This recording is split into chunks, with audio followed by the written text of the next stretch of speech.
Hi everyone, Agnes here. I have got Dan with me again today, and we're going to have a discussion about some Morning. interesting things. Hello, Dan. Hello. Hi, everybody. Oh, Hope we're all well this morning.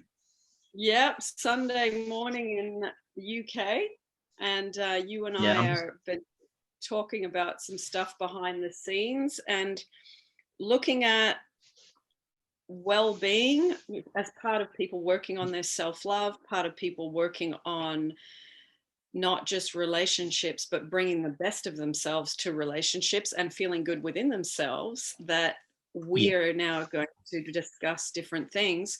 You've got some bits and pieces you've brought to my attention, so I'm going to hand it over to you and we'll discuss it. Just going back to Neville's techniques, I just wanted to talk a little bit about the law of assumption. I thought that'd be quite useful. So I've just got a quote here. This is from a Neville book. So, question from a student. And it says, I got startling news this morning and immediately declared and posted the reality of the opposite. How do you deal with heavy news that seems true but gives your power away? Neville's response, we must assume that whatever it is happening for us and not to us. Even the evidence of the senses initially suggests otherwise. Assume that it is in your favour, even if you don't see right away how this could be true. There is nothing but God in the world. God kills, makes alive, wounds and heals. There is only one cause. Examine the situation and determine your desired outcome. Then hear in your imagination the good news that confirms your preferred outcome. Do this over and over until you become self-persuaded that it is true. Then relax and let go of it all. Ignore what your physical senses tell you. Trust that the Father in you is doing the work. It's a real challenge to do that, I think. I know from my own.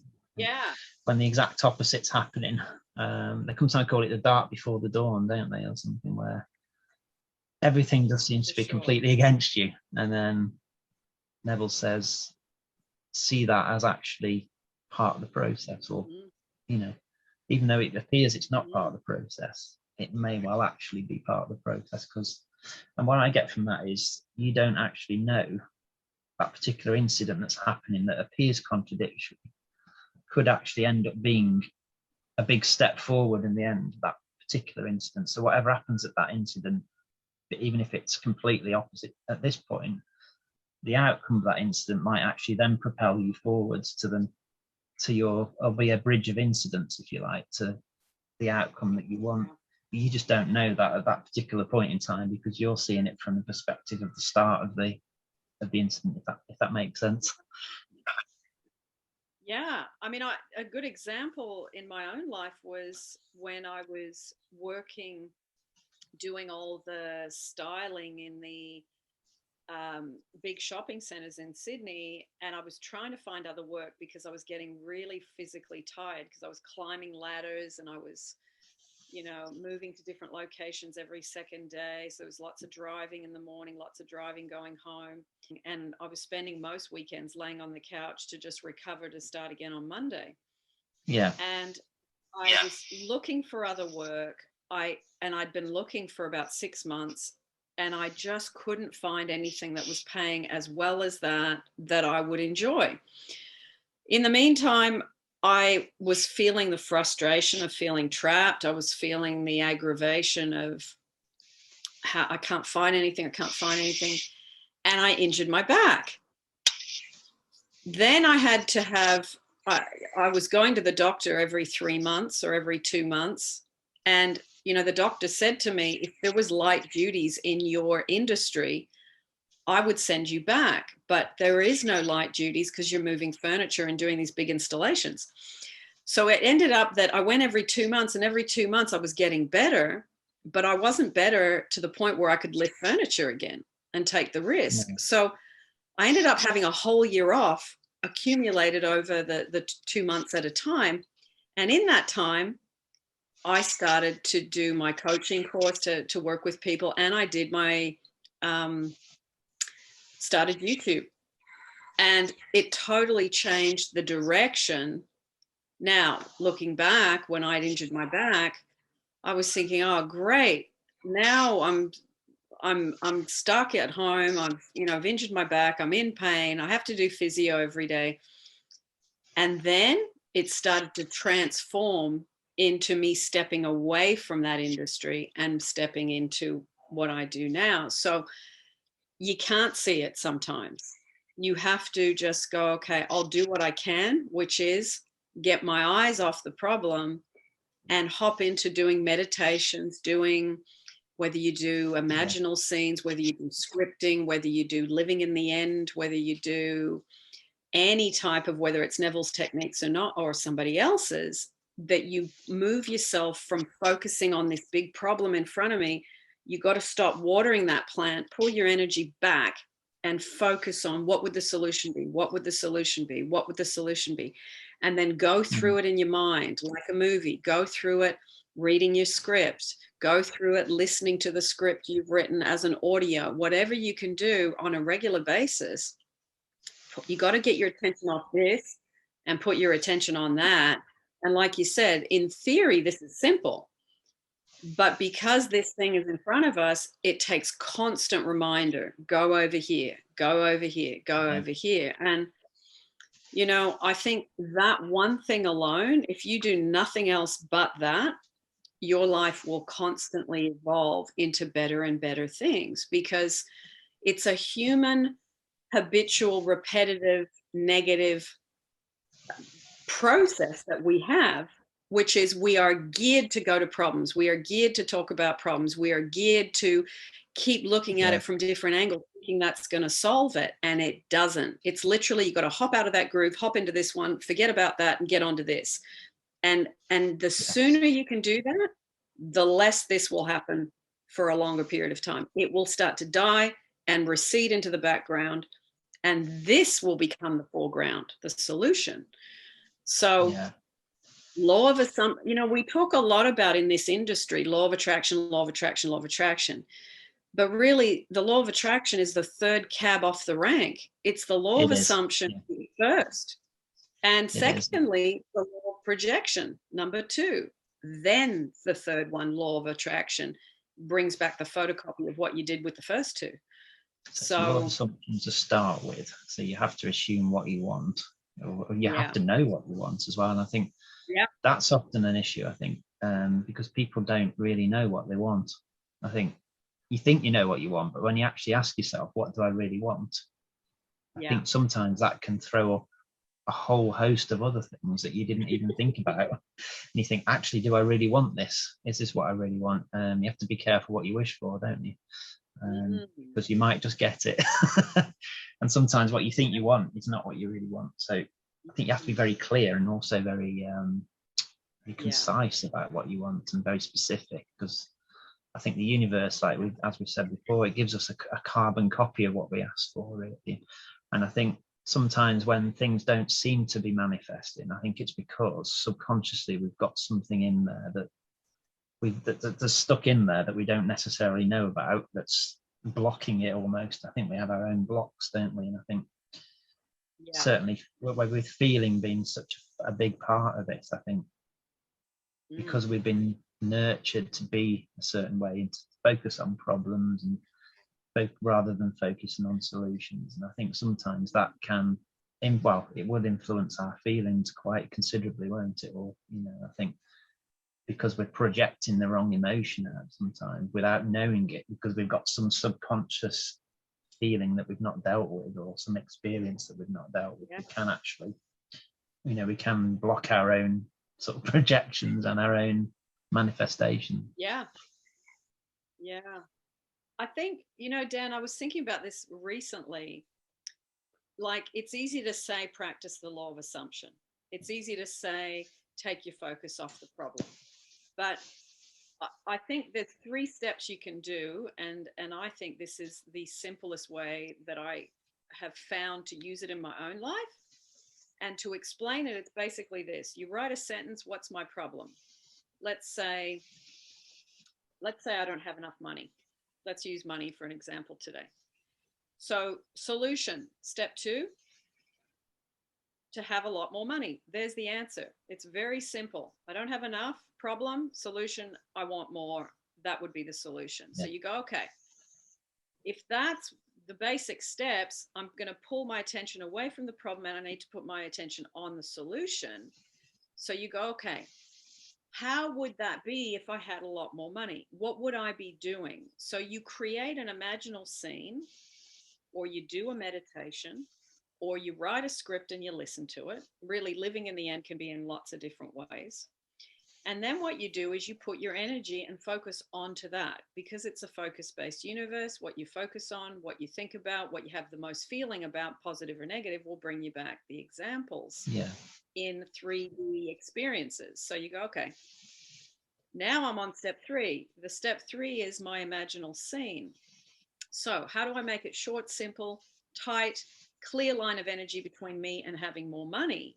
So you go, okay, me having more money would be, I find I sometimes, I've done this in the past, I just lay on the couch during the day, say you've paid a lot of bills, or say, you've got Christmas coming, because I know a lot of people have got children, they got children to buy presents for, they don't have enough money, and then the anxiety starts to kick in, and you go, okay, I'm going to lay on the couch every day for 15, 20 minutes, and I'm going to do one imaginal scene.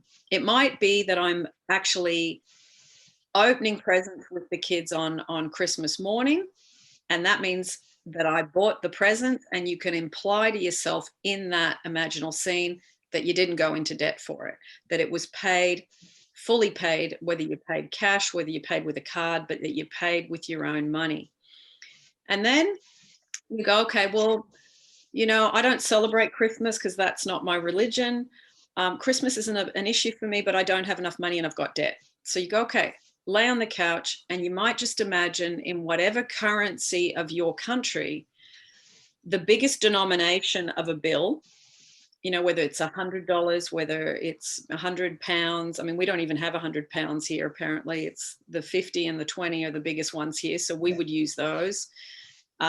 In the US, it might be $100. In Australia, it might be $100. In Europe, it's euros. So you go, I'm going to find the biggest note I can find in my country's currency, and I'm going to lay on the couch, and all I'm going to imagine is all this money falling down on me, and the fun, the joy, and the relief that would give me.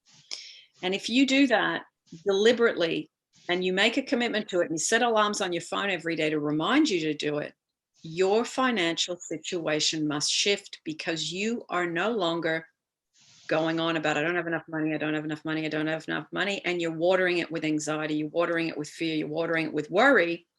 Yes. Now, the subject of money is then attached to negative emotion. So what you got to do is you got to come over here and have the subject of money attached to positive emotion. So if you do that meditation and you imagine the money coming down, and you get that feeling of relief, that's heading you towards attracting more money, to enjoying more money, to feeling more free. Your shoulders relax, your mind relaxes.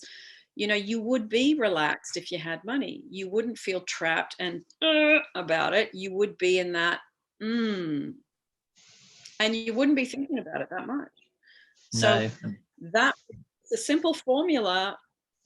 But if you can use that for the subject of money, the subject of love, the subject of specific people, the subject of your health, the subject of whatever it is that you desire, and you get into good feelings about that subject, open sesame, the door's open. It is, definitely. I think it's almost like it has to be like a laser guided focus, doesn't it? Sometimes I think you have to really, it's no good sort of thinking about money raining down when you're thinking, oh, actually after in 20 minutes I'm going to wake up and I'm going to be in debt again. You can't be thinking. You've got to really shut all that out, haven't you? You've almost got to turn your back on reality, or the physical world, in a way, and just go right into yourself and completely focus on the $100 bills or the £50 notes, and just imagine. It's the feeling, isn't it? But it's also the senses. It's like, what do they feel like? Because I don't know, when you pick up a note, it's all crumply, isn't it? Often, because it's an old note, and it's feeling the paper in your fingers. It's, the smell of money. It has a certain kind of ink smell, doesn't it? And or if it's been in a lot of places, it's it could smell of cigars or something random like that. it's bringing in all those kind of senses, the sound of the money in your hand, you know, because it does have a kind of a sound, doesn't it, when it's, especially the new notes, you know. And I think people often get focused too much on what it looks like, perhaps, when we forget that there's actually the smell, there's the taste sometimes, there's the sound, there's all these different senses we can bring in to enrich that imaginal act. And I think we can fall down a bit sometimes when we try to make the scene too complicated as well. Yours is very, you know, very simple, very straight, and I think you've got to be careful that what you're implying in the scene is making sure that it's in sync with what you're actually trying to manifest as well. So it's no good like seeing the money come raining down, but then looking down and seeing it's going into a drain or something. It's that kind of, it's that knowing, isn't it, that it's coming into my hands, you know. And it's like, if you're, you know, wanting a relationship with somebody, that you're in the imaginal scene, you're holding hands, say, or you're both smiling at each other. There's that reinforcement in the scene that matches what you're trying to manifest, really, I think. And really, you know, I mean, Abraham Hicks talks about this, and I think she does it really well. It's like, you don't want paper and metal. You want the freedom that money gives you. You want the relaxedness that money gives you. You want the feeling of security that money gives you. So she says, if you can just go for the feeling first, practice feeling secure. How do you do that? When you're feeling anxious, you breathe, you say, I cast this anxiety upon the source within and I go free. You say that over and over till you wind yourself down and it dissipates. You remind yourself, I am free. You practice that. You go and ride your bike. You go and for a walk. You go and be in nature. You go to the markets and buy organic food. You go and play video games, whatever it is that makes you feel amazing.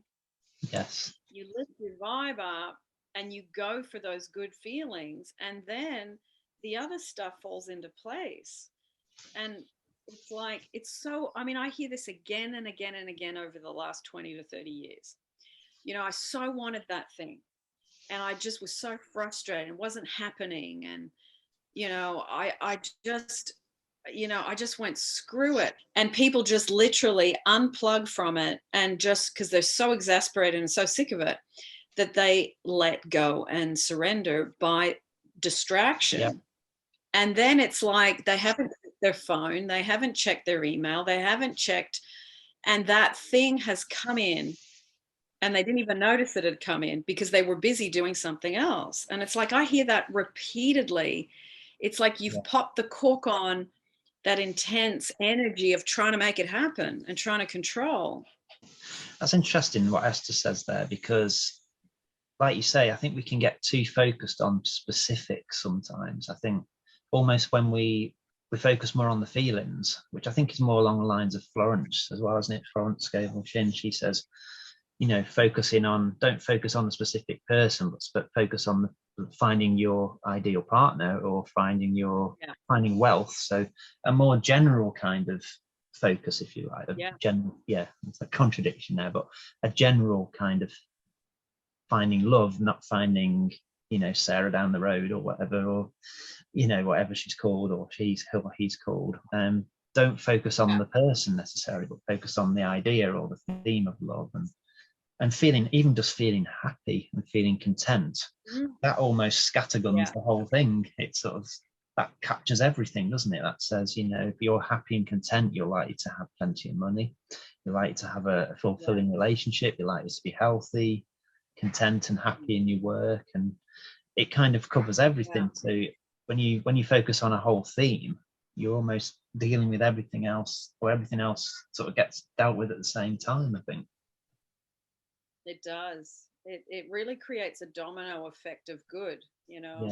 And I think sometimes, you know, people really get stuck on Neville not working, and it's not working for me, and I'm doing it wrong, and blaming themselves. And I think, you know, if you are at that point right now, maybe try Florence, because Florence is more general. Florence is more, you pray for the divine design, perfect health, perfect wealth, perfect love, and perfect self-expression being work. Yeah. Sometimes when you've tried very specifically and it's too hard for you to believe, the general route sometimes can help you go in the back door. Yeah, I think that's kind of what, I think that's what I was getting at, really. I think you just sort of hit the nail on the head there. I think, yeah, because I think if you're if you're too focused on the one person, it almost puts up a resistance, or that one job or that one place. It becomes the entire focus, and it saps the energy. It sort of it brings in frustration. It brings in, I can't possibly see this happening because this person's not showing me any kind of reciprocation, or this company's not not giving me any kind of response to my messages. Or it's almost like you become so focused on that, you miss the bigger picture. And I think, like you're saying, Florence is very, very, she's very more concentrate on, or give me what my divine design is, or focus more on that rather than, and all the other stuff will then come through the back door when you're not focusing on it, because you're not focusing on this person. The resistance isn't there, and I think you bring that wall down, don't you? Yeah, for sure. So there's just two different ways around the circle, and neither one is better or worse. It's just, if you've been trying, say, Florence, and that's not working for you, you might try Neville's way. If you've been trying Neville's way and you're just getting caught in not being able to believe, well, then you go, okay, let me try this way. And it's finding the groove and finding what feels better for you, and also what seems to work better for you. As in, some people are really visual, some people are really good with audio. So if you're good with audio, listening to your own voice recorded with affirmations, with a rampage, like Abraham Hicks talks about the rampages, to raise your vibe and to get you into a good feeling place on the subject of whatever it is you're trying to manifest: money, relationships, losing weight, getting an amazing job. You go, okay, I'm going to really work with my strength. My strength is audio. Let me work with audio. If you're highly visual, you work with visuals. So you will eventually work out which one you are and which one's the easiest one for you to work with. And then you work within that, as you might not just use that one thing, but you go, okay, I'm going to use this one as my main one, and then I'll use another one as my second one as a backup, So it's working out to practice the law of assumption, going back to what you started with, practicing the law of assumption in the easiest way for you. I think using the senses. I think we're all different, aren't we? I think some are very visual, like some are very more focused on sound, and some people are very sensual in smell and touch, and it's finding what you vibe with best, isn't it? I think. Do you think there's any limits to what we can manifest? Do you think, because I've heard a lot of people say, like, where do you draw the line with this? Could you learn to, like, fly or levitate, that kind of thing? Or can you sort of, I know Neville sort of did by location, didn't he? He could actually project his body somewhere else and appear in other places and things like that. I mean, where do you draw the line with this stuff? Do you think there is a limit to what we are capable as humans? Because if this is a reality that is, based on our imagination, where do we draw the line? Where can we, what are our limits, really, as human beings? I think it's limitless in a lot of ways. I mean, when you look back at what people were trying to imagine and create in Neville's time, and we know that because there's facts of success stories in his books. So you go, okay, the things they were looking to manifest then, there's some common themes with what we still want to manifest now, which is people wanting to get married, beautiful relationships, buying a house. There's money. There's lots of success stories about the guy that won money at the racetrack and all these things. So these things are still the same. But today, there's also the huge desires that, in 1950, the man hadn't walked on the moon yet. Yeah, true. Yeah. So you go, okay, that happened later. So in the 50s, that was maybe the in some people's consciousness, but it hadn't hatched as an actual 3D thing yet. So you go, okay, so now standing in 2021, we've got things ahead of us, just like they had the man on the moon. We've got things ahead of us that people are hatching ideas about now, but we haven't yet seen the manifestation yet. I mean, I'm thinking of things like people growing back limbs, things that, if a lizard can grow a tail, it's obviously in nature's system to be able to have something cut off and for it to grow back. Now, lizards have been doing that.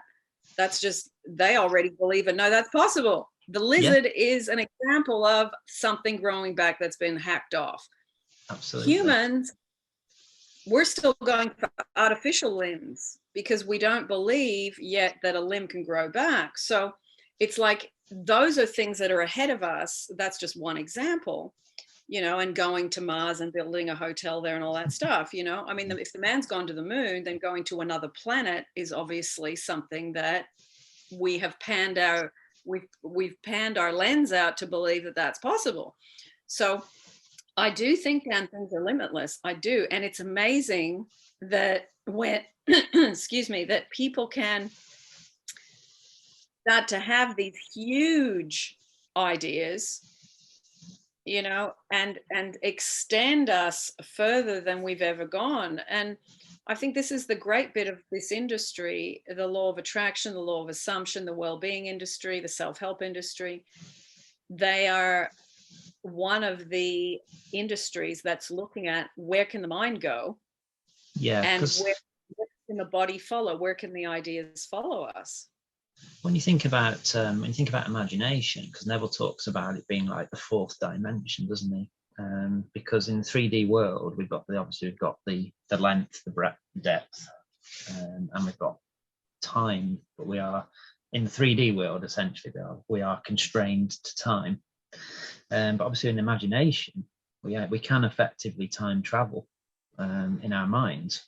And if consciousness is the only, the true reality, then it kind of follows that is more of a reality than what we're seeing in 3D. So essentially we can time travel in our minds. So obviously in the universe we're sort of limited to the speed of light. But if you can imagine, landing on Alpha Centauri in 2 seconds from here, in your imagination, you can see Alpha Centauri, and I'm flying past Alpha Centauri in my mind. So this is a little bit way out there, bear with me. But it's like in imagination, you can try. There's no kind of speed limit. You can go to the next galaxy in a matter of a second, just in your mind. And what's not to say that physically at some point we'll find a way of doing that. Because if we can imagine it, surely then if it's imaginable, the logic follows. If we believe in all this, that there is a way of doing that.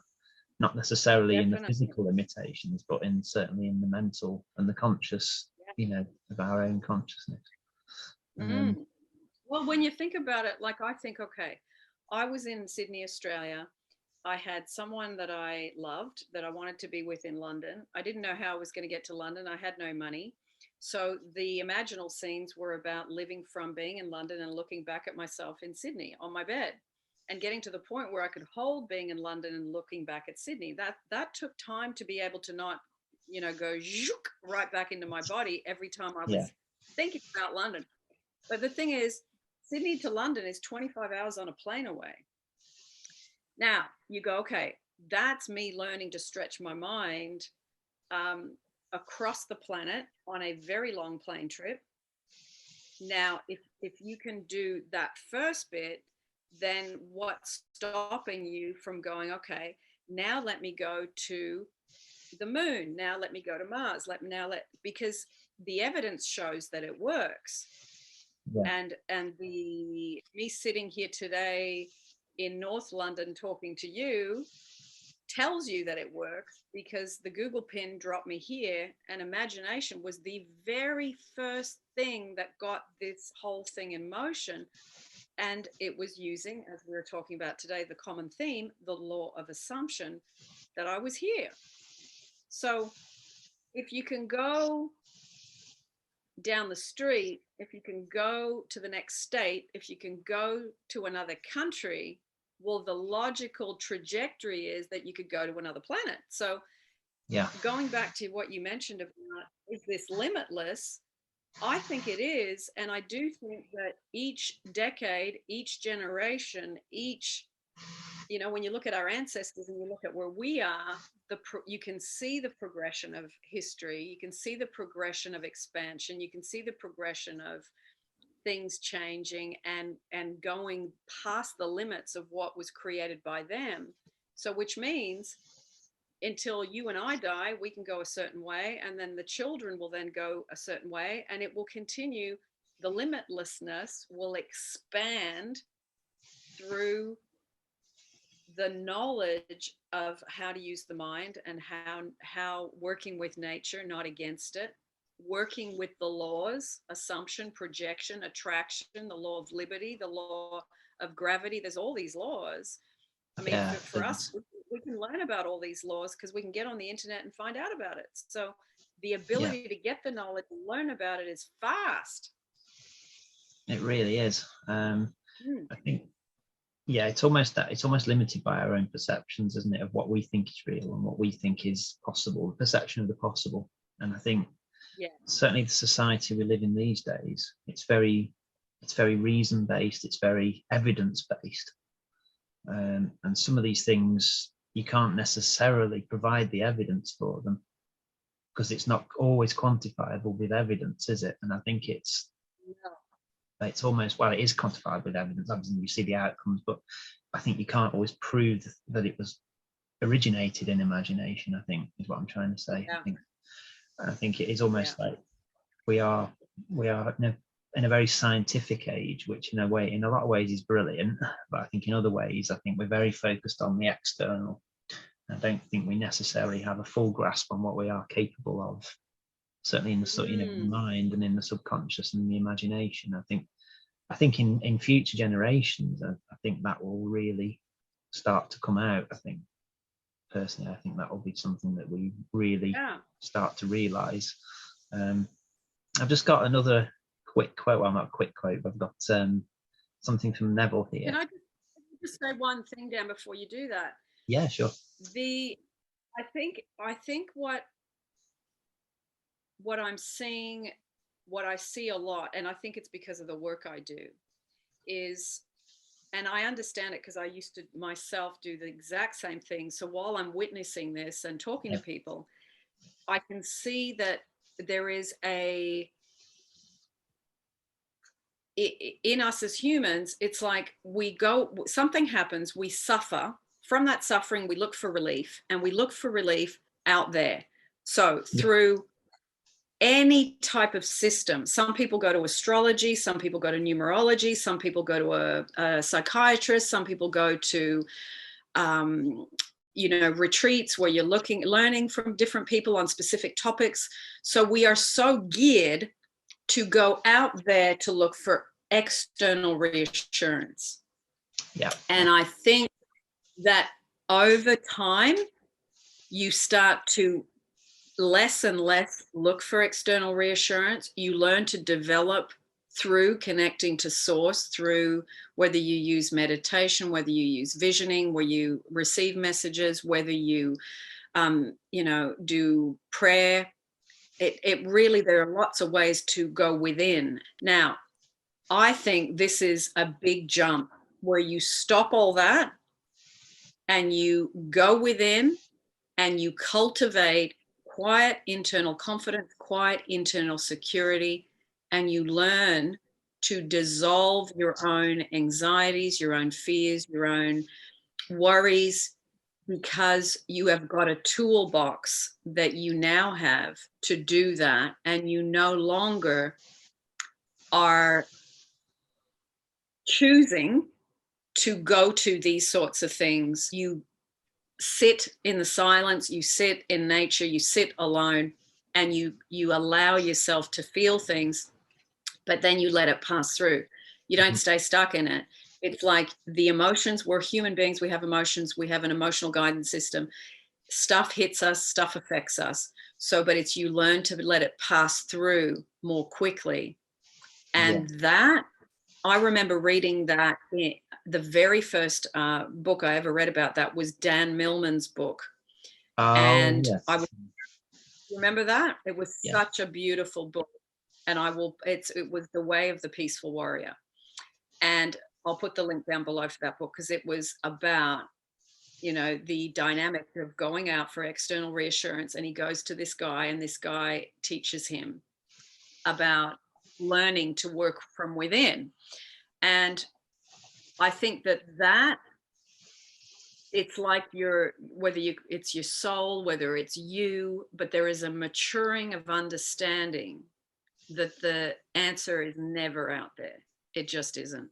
It isn't. And we all go through this, going through all these systems and thinking that's the answer. But I can tell you, after doing that for 30 years, well, more than that, because I was 17 when I first heard Louise Hay, and I just turned 55.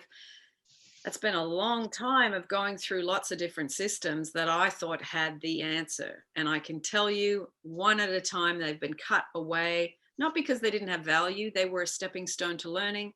But today, the answers are not out there, they're in here.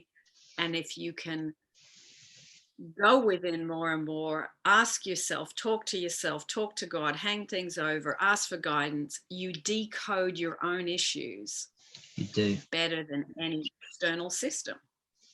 And I think that's certainly true. I think you do look externally. I think when you feel like you haven't got the answers inside, don't you? You try to.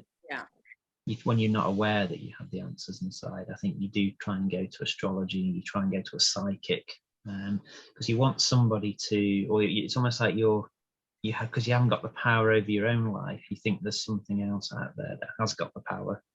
And I think that's part of the learning process, isn't it? Is to learn that the power, you actually have the power. And it's very empowering to know the answers are within. And when you look within, you are giving yourself that power. You're not trying to give somebody else that power to do it for you. I think that feeds into a lot of things that, a lot of issues that we come up with, like, with like seeking love from external places, seeking assurance from, a job, and seeking value from buying things and having money and status. It's almost like we are trying to fill a void in ourselves that we think that will make us happy. We think that will make us complete. But I think anything that's like that will actually, it doesn't. There's always something else afterwards that we want, something else we desire, which is all well and good. But I think we have to be in a consciousness of abundance and a consciousness of completeness, and knowing that we are enough without this thing that we want. Otherwise, we're always going to be trying to fill this void in ourselves. And I think, like you say, it's hard to look within sometimes and to step back from a situation that you really want to react to, perhaps, or something that's got you really emotional, or something that's got you really, desiring something. To step back and say, I'm gonna park that, and I'm gonna go into my mind. I'm gonna close my eyes. I'm gonna sit in the trees and just meditate for a few hours and not talk. I've just got a little quote here. Well, not a little quote, quite a big quote from Neville, talking about law of assumption, talking about healing through assumption. So if it's all right, I'll just share this. Only the most complete and intense use of the law of assumption could have produced such results in this extreme situation. 4 years ago, a friend of our family asked that I talk with his 28-year-old son, who was not expected to live. He was suffering from a rare heart disease. This disease resulted in a disintegration of the organ. Long and costly medical care had been of no avail. Doctors held out no hope for his recovery. For a long time, the son had been so confined to his bed. His body had shrunk to almost a skeleton, and he could talk and breathe only with great difficulty. His wife and 2 small children were home when I called, and his wife was present throughout our discussion. I started by telling him that there was only one solution to any problem, and that solution was a change of attitude.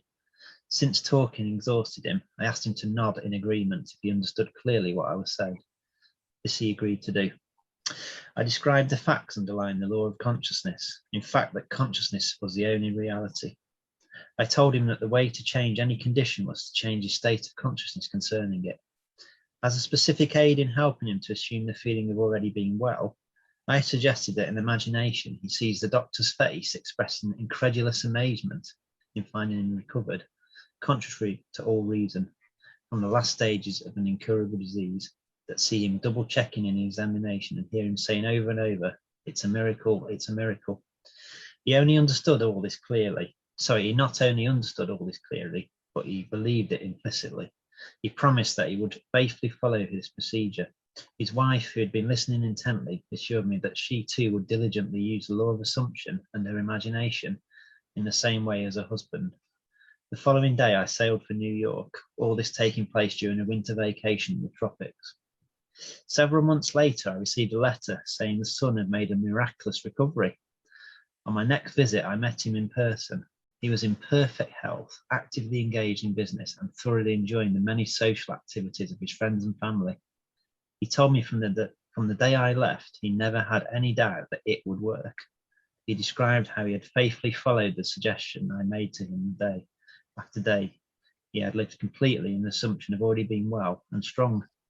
Now, 4 years after his recovery, he is convinced that the only reason he is here today is due to his successful use of the law of assumption. It's such an amazing, it's interesting too, because he just took to it like a duck to water. He didn't have any doubt and he just believed it. I mean, he had nothing to lose. Yeah. He was, there was nothing left. He was going to die. So it was, well, no, he did have something to lose. He would have lost his family. He would have died. He would have left them heartbroken. So, but his world had got so small because he was sick. He only had to do one thing. Yeah. And obviously he knew Neville enough to believe Neville. And I think sometimes when someone you believe in tells you something when you're really struggling, it's not so much that you always just believe that it's possible, but you believe that person so much so that it becomes a part of your belief system, that you believe them and what they said, and you take it on. It's such a brilliant story, isn't it? It's just beautiful. So good. I think as well, because essentially he was on his deathbed. And I think when you're well and you're out and about doing your life, living your life, it's very easy to get distracted from this kind of thing. And I think he was in a situation where I think he didn't really, like you were saying, he didn't really have anything else to focus on, did he?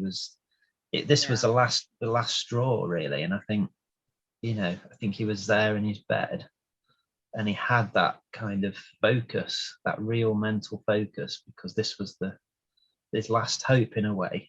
And I think because of the situation, I think that it almost helped him to get better, because he had that time and that focus to really pinpoint his imagination on getting better, being well, having a miraculous recovery. It's amazing. Amazing story. And it just shows how it's a wonderful, how powerful this stuff really is. Yeah. And Dan, we're talking about this today, and I'm sure that there will be some viewers that are really struggling with something that is equally as difficult on any subject.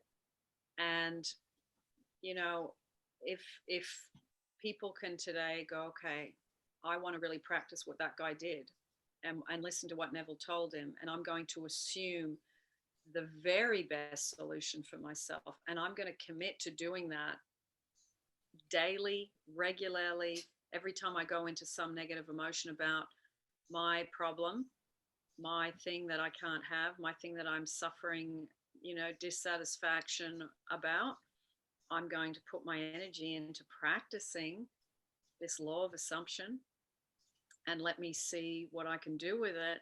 I mean, if people want to put down below in the comments the thing that they think they would like to practice this on, it'd be nice to see and hear what they're practicing it on. I mean, Absolutely. Are you using the law of assumption at the moment for anything, out of curiosity? Not at the moment. Everything's, I wouldn't say everything's perfect, but I haven't been really focusing on anything specific, more general things, I think. Contentment and security and, feeling sort of in difficult times, feeling kind of content and happy, I think. So more general things I've been sort of focusing on, really. So, you know, before I go to sleep kind of thing, thinking about feeling secure, feeling happy, feeling loved, you know, having enough money, having, you know, a healthy body, that kind of thing. So quite, you know, more general thing, nothing specific, really. How about yourself? Yeah, I'm using the law of assumption, you know, with the stuff that's going on in Australia right now, you know, using the law of assumption to imagine freedom and, you know, joy, to walk back into that country and know that it feels secure and it feels good, and it feels there's a real upliftment of what, you know, is going on mentally there, that people are feeling just inspired again and moving around and being able to see their loved ones. So I'm using the law of assumption for that. I think for personal things, and then for bigger things, you know, things that are for other people as well. So you can use the law of assumption for yourself. You can use the law of assumption for, you know, someone who's sick, that you know, they want to be healthy again, or using it for someone who's struggling. Like I've got someone I know that doesn't have a job and hasn't had a job for 2 years and is really struggling with a lot of insecurity around money and feeling really trapped, you know. So using the law of assumption for that person. So yeah, you can use it whenever you have someone, uphold them in the best possible light in what you know they want for themselves. Well, good discussion. Lots of it all sort of unfolded with the law of assumption today, which I think is such a beautiful law and really working from the inside out. And law of is it the law of flowing as well, where you're saying about, you know, letting things flow and letting the emotions flow, letting the feelings flow, don't resist them. Law of non-resistance is the actual law. That's right, it's just come back to me now. So that's all. I think that goes very, very well with the law of attraction and the law of assumption, doesn't it? It's not resisting. So when you do have those feelings, I know Stuart Wilde talks a lot about the law of non-resistance, letting the feelings be. Don't try and resist the feelings. Don't try and ignore the feelings. Acknowledge them, but just don't let them consume you, kind of thing. For sure.